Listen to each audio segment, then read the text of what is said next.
যেমনি লাগিয়ে দেওয়া ফকির বাহির থেকে কপাটে ধাক্কা মারতে লাগলো।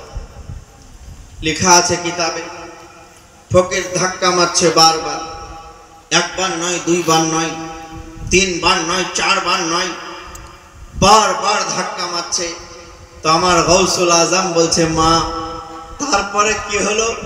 বলে, বেটা তারপরে দেখলাম যে কিছুক্ষণ পরে ধাক্কার আওয়াজ বন্ধ হয়ে গেল। তো আমি জানালা খুলে দেখছি যেই ফকির আমাকে টর্চার অত্যাচার করতে এসেছিল ওই ফকিরটা একদম চিরতরের জন্য শেষ হয়ে গিয়েছে। তার মাথা আলাদা পড়ে, তার হাত আলাদা পড়ে, তার বডি আলাদা পড়ে, তার অঙ্গ পতঙ্গকে টুকরো টুকরো করে ছিদ্র বিছিদ্র করে একদম ছড়িয়ে ছিটিয়ে দেওয়া হয়েছে।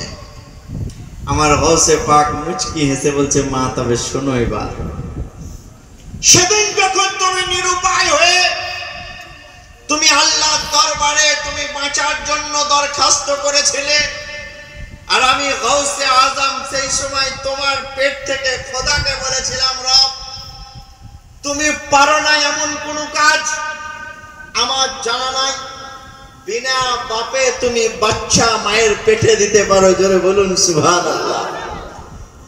বিনা মায়ে তুমি বাচ্চা দুনিয়াতে আনতে পারো, তুমি মা বাবা উভয় পক্ষর এক দেশ মিলনে তুমি বাচ্চা দুনিয়াতে আনতে পারো। হে রব্বুল আলামিন, তোমার দ্বারাই সবকিছুই সম্ভব, তোমার দ্বারাই কোনো কিছু অসম্ভব নয়। আমি গৌসুল আজম পিরানে পীর দস্তগীর রওশন জমির महबूबे सुभानी कुतुबे रब्बानी गौसे समदानी सैयदना शेख महिउद्दीन अब्दुल कादिर जिलानी अल हसानी वल हुसैनी आमी आमार माয়ের গর্ভ থেকে তোমার দরবারে যেতে চাই, আরশে ইলাহির পায়াতে যেতে চাই। আল্লাহ পাক বলে, আব্দুল কাদের চলে আয়।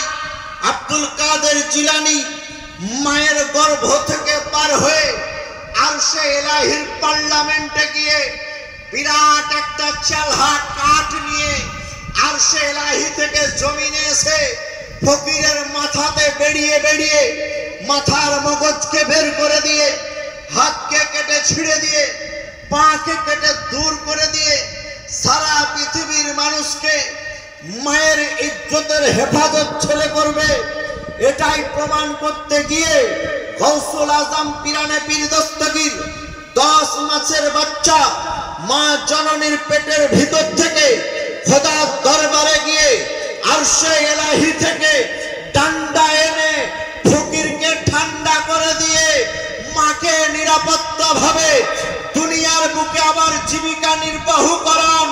গৌসুল আজমের মা গৌসে পাকের দিকে তাকিয়ে তাকিয়ে বলেছিল, বেটা তোমার মা জননী তোমাকে দোয়া করে দিল, শুধু এই জায়গায় তোমার সম্মান নয়, দুনিয়াতে যত সম্মান আলা থাকবে আখিরাতে আল্লাহ পাক তোমার তত সম্মান বুলন্দ বালা করে দিবে।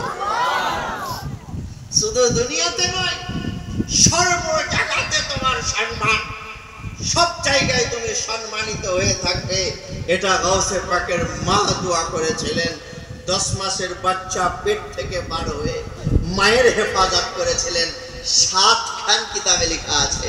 প্যারা মুসলমান গুনগুন শব্দে গৌসে পাকের মোহাব্বতে দরুদে পাকের নজরানা পড়ুন। একটি হাদিসে মুবারাকা বলে বক্তব্য শেষের দিকে আল্লাহুম্মা